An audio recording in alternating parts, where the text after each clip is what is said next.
Thank you. Thanks. Good afternoon. It's such a pleasure to be in Chicago. We flew in from New York today.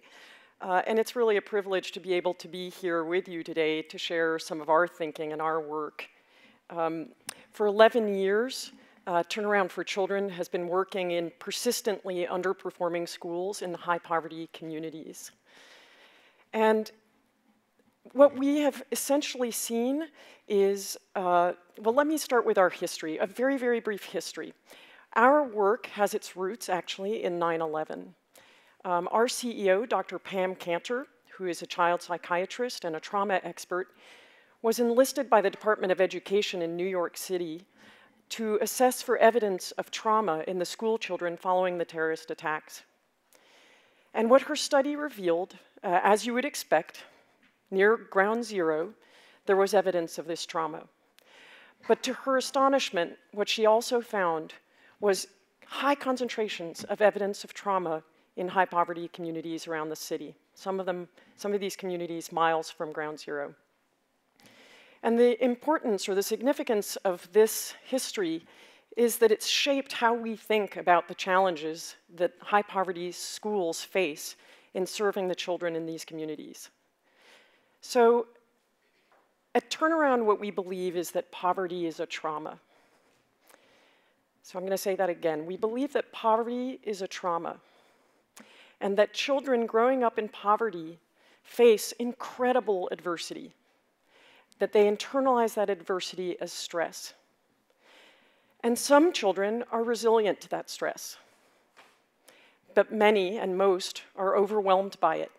And when they go into the classroom, they struggle to attend to learning. They struggle to function in a classroom context. And no educators, very few educators, are prepared to face the intensity and the volume of trauma and stress that walks into their buildings. But we believe, we really believe, and through our work, we believe we're starting to prove it out, that schools can actually be equipped to reduce that stress or reduce its impact, to buffer it, and to create an environment for children that puts them back on the path for learning. What I want to do, if in a perfect world, what I'd like to actually do is teleport all 200 or 300 of you to one of our schools, because it's much richer to talk about this work in the actual school context. But what I'd like to do is actually show you a 4-minute video that'll give you a chance to meet some of our children, to hear from some of our educators, and then directly following the video, I'll just put our work into greater context for you. So let's have a look. Michaela has no foundational math skills. We're really working from a deficit here. She doesn't return homework, and she significantly struggles with communicating her needs in the classroom. And she appears nervous and scared when she walks through the school environment. Kids growing up in poverty walk in the school door under an enormous amount of stress. It shuts the brain down. These kids are not ready for learning. We're dealing with hunger, abuse, families that are broken apart, mothers and fathers incarcerated. Students don't leave crisis outside the school door. All that crisis comes into the school, and the crisis is in your classroom. It's scary walking into. There's a lot of just defiance and acting out and tears because children can't verbalize a lot of what they're feeling. It takes you a little bit longer to get through the lesson. You have to constantly redirect. You have to constantly ask what's going on. I'd been a principal for 4 years at a really highly successful school, and I really thought I knew what I was getting into, and I had no idea. I was so in over my head. Grad schools are not preparing teachers to face what's out there. They just aren't. Turnaround has figured out that the highest poverty, lowest performing schools around the country face similar, recurring, and predictable challenges. Students experience extreme stress growing up in poverty and often don't come to school ready to learn. Teachers are unprepared to manage this stress when it shows up in their classrooms, and principals are burdened with a culture of failure they don't know how to fix. A school in this state is a machine that stopped working, but Turnaround has a proven system to get these schools moving again. Here's how it works. The school hires a full-time social worker And let's turnaround train every teacher for at least 1 hour per week. Turnaround sends in a team, a social work consultant, instructional coach, and program director to work intensively for 3 to 5 years. The team does 3 things. Builds a student support system that gets troubled students the help they need, making school safe for everyone. Trains teachers in effective classroom management techniques to engage and motivate every student. Helps principals implement a school-wide improvement plan to create a culture of success. These 3 things, done together, done well, get the gears turning and get schools moving again, so that teachers can teach with rigor and children can tackle and learn what they will need for college and beyond.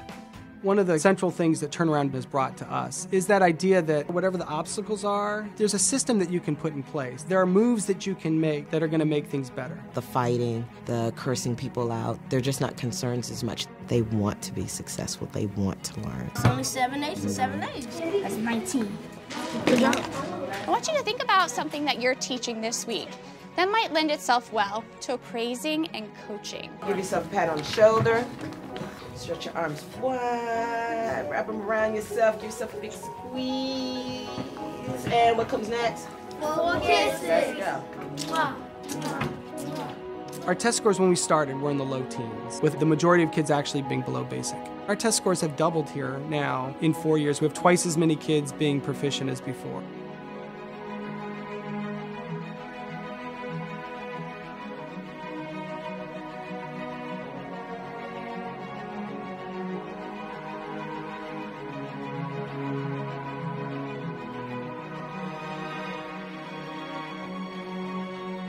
I'm trying to change the old cortege and bring in a new cortege. Yeah, that's good. We're proud of you for that. Kids borrow courage from adults. They borrow hope from adults. Children need to walk into every single classroom and feel this kind of strength from every adult that they're in contact with. And what it becomes is energy, determination, tenacity, and enables children to thrive. I think before I knew that the students weren't bad kids, I just didn't know how to equip them to prove to people that they were great children. Woo! All right, good job,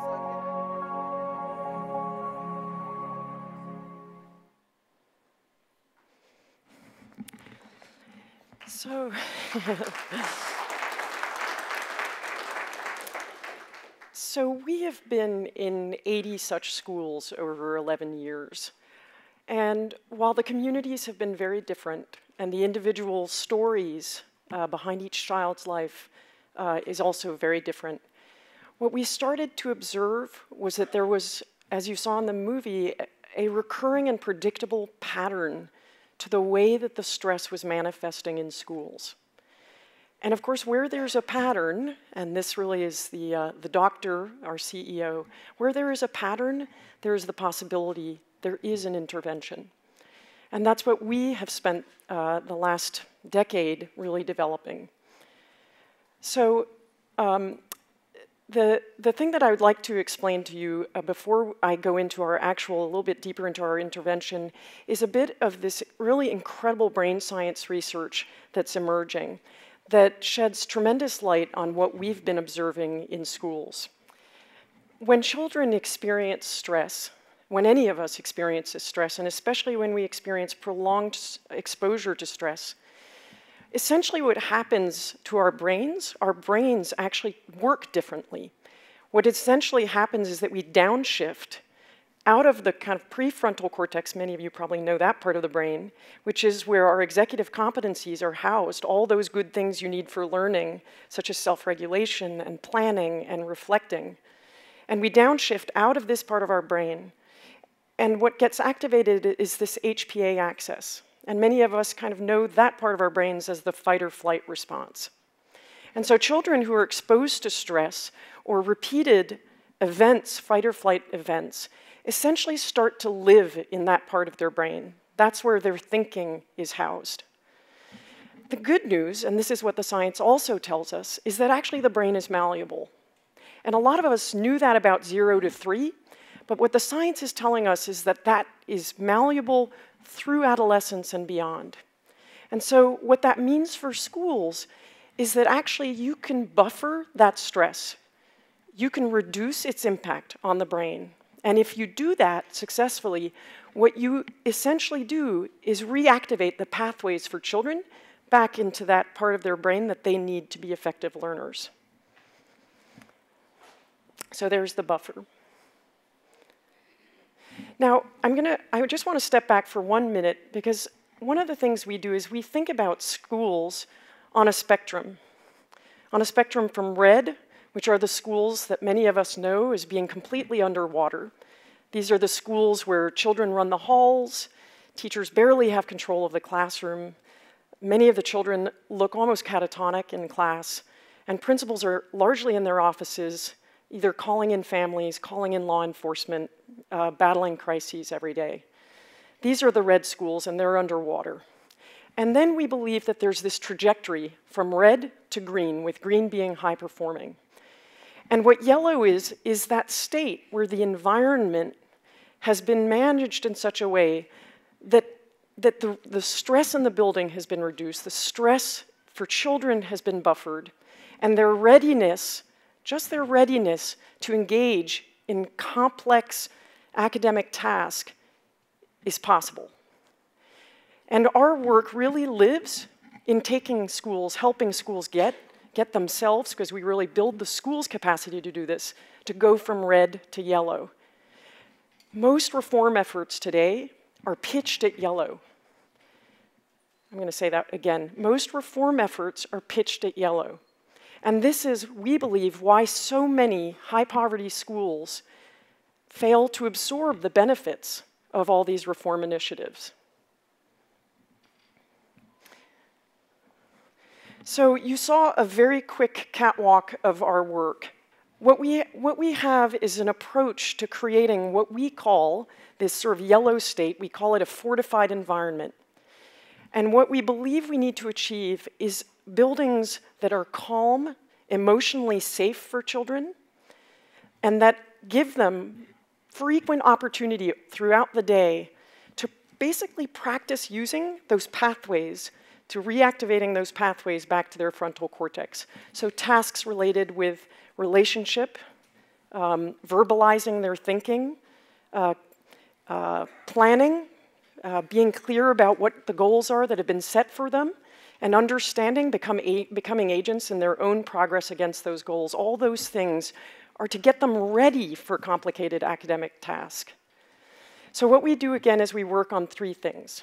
One is this idea of a student support system. In every school, there's an average of about 10 to 15% of children that have very, very intense behavioral and emotional needs. And schools just have to put a system into place to swiftly identify and address those needs, connect the kids with appropriate service. One of the things we do is we require a clinically trained social worker in the school.